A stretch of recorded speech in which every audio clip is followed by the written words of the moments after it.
Sejam todos bem-vindos ao canal Escola Dominical Brasil. Meu nome é Vanderlei Claudiano. Hoje eu vou mandar de novo um forte abraço aí pro Fábio, meu amigo, que ele sempre deixa um comentário grande aqui no YouTube, né? Uma mensagem bem grande aqui, né? Eu até penso assim, nossa, parece uma bula de remédio, né? De tão grande aqui. O final da mensagem do Fábio aqui, ele escreveu o seguinte, ó.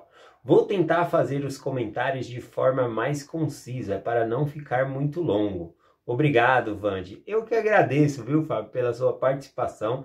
Fica à vontade aí nos comentários de escrever o tamanho que você quiser, tá bom? Eu leio porque eu gosto dos seus comentários, eu aprendo bastante coisa também, tá bom? Então pode ficar à vontade aí.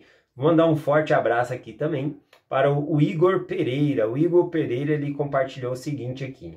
A mensagem é muito boa como sempre, mas pelo fato de aumentar o tempo, às vezes não consigo, né? Ele escreveu outra mensagem aqui dizendo, não consigo ouvir tudo, né? Por causa do tempo, às vezes a pessoa tem que trabalhar ali, coloca para ouvir a mensagem antes de trabalhar, e às vezes eu delongo um pouquinho no tempo aqui e acaba passando um pouco, a pessoa não consegue assistir tudo. Eu também vou fazer igual o Fábio, vou tentar ser um pouco mais conciso aqui, resumir um pouquinho o capítulo e passar mais conteúdo para vocês em menos tempo, tá bom? Então vamos lá. Hoje eu vou compartilhar com vocês aqui Ezequiel capítulo 3, tá bom? Ezequiel capítulo 3 aqui, ele fala sobre a pregação do evangelho. Logo no versículo 1 aqui diz o seguinte, depois me disse, filho do homem, come o que achares e come este rolo e vai e fala à casa de Israel. Bom, aqui, né, comer o rolo seria a palavra do Senhor. O interessante aqui no hebraico, quando fala come o que achares, também no hebraico permite a tradução o que dá, né? Faz o que dá para fazer, né? Ou seja, aqui está falando de estudar a palavra, absorver. Primeiro a gente precisa, como está em Doutrina e Convênio, procura primeiro aprender a minha palavra, depois procura pregar a minha palavra, né? Então é bem interessante isso. Aqui ele fala que não precisa saber tudo, né? Eu acho que o foco principal no versículo 1 aqui é que não precisa fazer tudo. Aqui, conforme ele falou, come o que achares ou o que dá para comer, né? E depois abre a tua boca. Você não precisa saber tudo para depois de compartilhar o evangelho, tá bom? Então eu achei bem interessante esse versículo 1 por conta desse aqui, de não precisar saber tudo, né? Até mesmo uma pessoa que se batizou semana passada ou na igreja, ela pode compartilhar o evangelho com as outras pessoas. Mas a pessoa pode até pensar assim, mas eu não sei muita coisa, eu me batizei agora, o que eu vou falar para as pessoas? Fala do seu sentimento. Fala para a pessoa por que você se decidiu se batizar, como você se sentiu no seu batismo. Isso é prestar um testemunho para as pessoas. A sua maneira de viver também é um testemunho para as outras pessoas, vendo como é a sua vida, vão desejar também procurar fazer igual você, falando, nossa, a pessoa se sente bem na igreja, eu vou começar a ir lá, o que será que faz essa pessoa feliz? Eu vou lá quando na igreja com ela, tá bom? Então a gente vai compartilhar o que a gente tem, a gente não precisa conhecer tudo, mas aquilo que nós acreditamos e sabemos que é verdade, nós compartilhamos, principalmente o nosso testemunho. Então eu gostei muito aqui do versículo 1.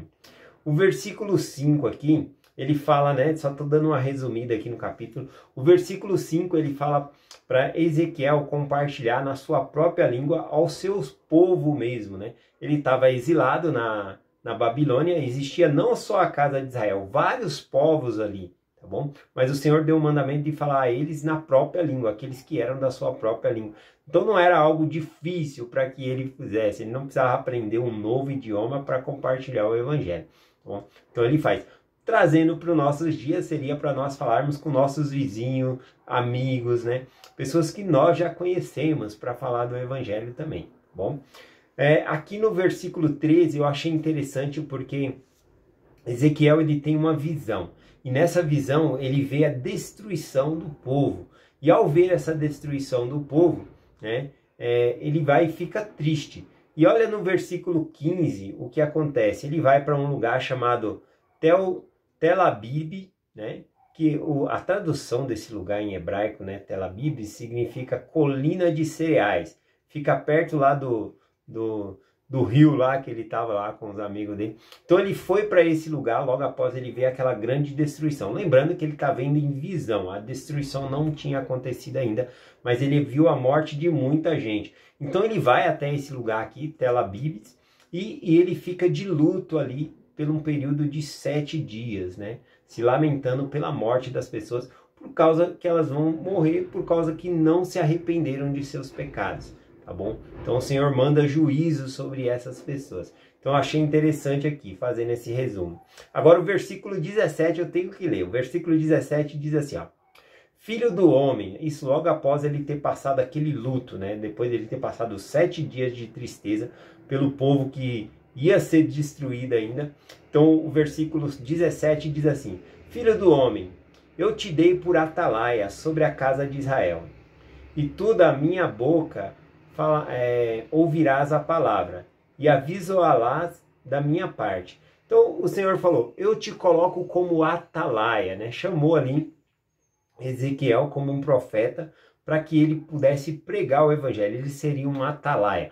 Um atalaia, ele é um vigia que fica em cima da torre ali como um guarda. E ele tem que ficar muito atento, porque se soldados inimigos vierem combater a cidade, ele tem que gritar para avisar a cidade, né? Para que o exército da cidade se prepare para a batalha. Ele tem ou gritar ou tocar uma corneta ali, tocar algum chifre de carneiro ali, né? Alguma trombeta ali, ele toca ali, avisando a cidade. Então essa era a função do atalaia, muito importante.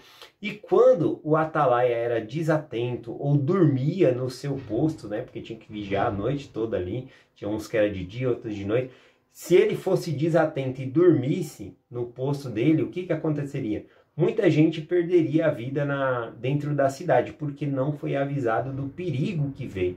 E isso, como castigo para o atalaia, né, era a morte, porque muita gente morreu por causa dele, então era pena de morte para esse atalaia também. Então, aqui o Senhor usa essa figura de atalaia, né, esse homem que está em cima na torre, vigiando, para advertir ao povo sobre os perigos que vai vir, né? Então, um profeta, ele é um atalaia para nos avisar das coisas, dos perigos da vida também, tá bom? Então, aqui o Senhor chamou Ezequiel para ser esse atalaia aqui, tá bom?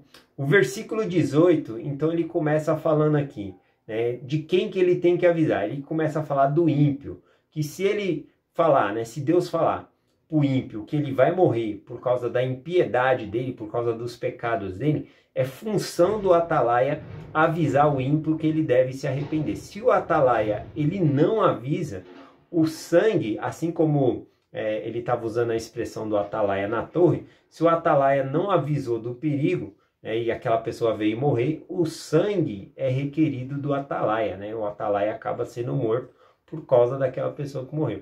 E aqui o Senhor usa essa expressão aqui também, né? Que o profeta, o atalaia tem que avisar, né? Mesmo o ímpio, e se ele morre sem ser avisado, é requerido da mão do atalaia, né? Como se o atalaia fosse culpado ali. Tá bom? Eu quero explicar um pouquinho melhor essa escritura aqui. Vamos chegar no final aqui, ó. Ele fala do ímpio, aí ele fala aqui também, continuando falando do ímpio, que se o atalaia avisar o ímpio do mau caminho que ele está seguindo, e mesmo assim o ímpio não se converter do seu mau caminho, não se arrepender, aí o atalaia não é culpado dele ter morrido, tá bom? Porque ele avisou. Então essa é a ideia aqui. Também no versículo 20 eu achei bem interessante, porque fala do justo, né? Vou ler o versículo 20, diz assim, ó: semelhantemente, quando o justo se desviar da sua justiça e fizer maldade, e eu o puser diante de um tropeço, e ele morrerá, porque tu não o avisaste, no seu pecado morrerás. Ele está falando que o atalaia também é responsável pelo justo, aquela pessoa que está ali no evangelho, mas ela se desviou. Você pode até pensar assim, não, mas aquela pessoa era tanto tempo de igreja, ela sabe que ela está fazendo errado, eu vou lá chamar ela no arrependimento, né? Eu não, ela já sabe, já. Não, mas aqui está falando que o atalaia, ele tem que avisar, tá bom? Porque senão ele está em pecado também, tá bom? Então é esse o significado aqui. eu vou resumir essa parte aqui bem facinho, como que eu entendo essa escritura aqui, tá bom? Nós temos 3 escrituras aqui que eu vou compartilhar com vocês. Lá no livro de Mórmon tem 2, né? Em Jacó, capítulo 2, versículo 2, ele fala: "E agora, meus amados irmãos, eu, Jacó, de acordo com a responsabilidade que tenho para com Deus, de magnificar o meu ofício e sobriedade para livrar as minhas vestimentas de vossos pecados. Venho hoje ao tempo declarar-vos a palavra de Deus." Então aqui o profeta Jacó fala: eu vou declarar a palavra de Deus para que eu não fique manchado as minhas vestes. Então ele, como atalaia, ele tinha que avisar o povo sobre o pecado. Eu gosto também quando ele fala lá em Jacó 1, versículo 19, né? "E nós magnificamos o nosso ofício para o Senhor, tomando sobre nós a responsabilidade de responder pelos pecados do povo, senão não nos ensinasse diligentemente a palavra de Deus. E assim trabalhamos com toda a força, para que sangue não manche as nossas vestimentas, caso contrário, o seu sangue cairia sobre nossas vestimentas, e não seríamos declarados sem mancha no último dia." A última escritura aqui é Doutrina e Convênio, seção 68, 25, né? Que diz assim: "E também se em Sião ou em qualquer de suas estacas organizadas houver pais que, tendo filhos, não ensinarem a compreender a doutrina do arrependimento, da fé em Cristo, o Filho do Deus vivo, do batismo, do dom do Espírito Santo, pela imposição de mão, quando estiverem a idade de 8 anos, sobre a cabeça do pai seja o pecado." Bom, eu vou compartilhar aqui como eu entendo essa escritura, tá bom? Se vocês entendem de outra maneira, pode ficar à vontade de colocar no comentário aí. Bom, eu entendo que, de acordo com as escrituras, o pai, ele não é culpado pelos pecados do filho. Então aqui quando diz que sobre a cabeça do pai vai ser os pecados do filho, vai cair sobre os pais, significa o pecado de você não ter cumprido o seu dever de compartilhar, de ensinar o seu filho, tá bom? Então, a mesma coisa é o exemplo do atalaia lá, né? Quando ele não avisa o ímpio e o ímpio morre em seus pecados, aí dá o exemplo de que o atalaia é culpado. Mas o atalaia é culpado do quê? Do pecado que a pessoa fez? Não do pecado. Cada um é responsável pelos seus próprios pecados. Só que o atalaia, ele fica sendo culpado por não cumprir o dever dele para com Deus de avisar, de pregar o evangelho. Então é um dever nosso ensinar os nossos filhos e ensinar outras pessoas. Agora, algo interessante, né? Porque isso fala sobre chamar ao arrependimento. Chamar ao arrependimento significa convidar as pessoas para mudar. Se você simplesmente fala com as pessoas assim: "Ah, você gostaria de ir na igreja comigo?" Isso é um convite de mudança. A pessoa ia para outro lugar e você está convidando ela para ir para a igreja, ou ia ficar em casa, tanto faz, ou ouvir os missionários. Isso é um convite de mudança. A palavra arrependimento no hebraico, né, significa mudança, tá bom? Então a pessoa vai mudar desse jeito também. Então um simples convite significa que você está chamando a pessoa no arrependimento. Eu deixo essa mensagem com vocês, em nome de Jesus Cristo. Amém. Até amanhã.